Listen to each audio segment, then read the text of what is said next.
Now the app control, misting started. Now zone 1 misting started. Now the zone 2 dripping started. You can connect it anything.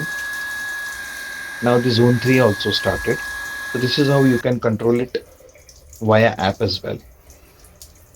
Now let's set the timing for automatic irrigation for all the three zones.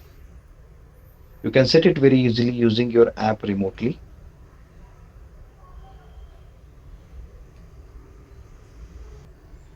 Showing up all the timing what we have set.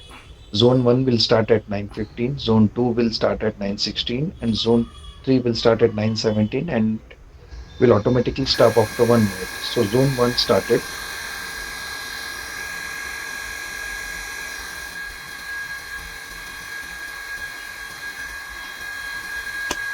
So now zone 2 will start at 9:16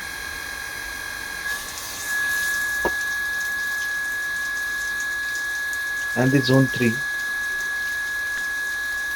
will start at 9:17 automatically.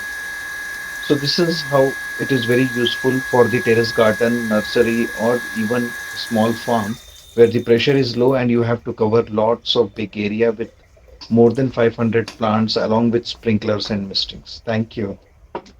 MW2 and W3. Connect the motor, power the device by plugging in and check.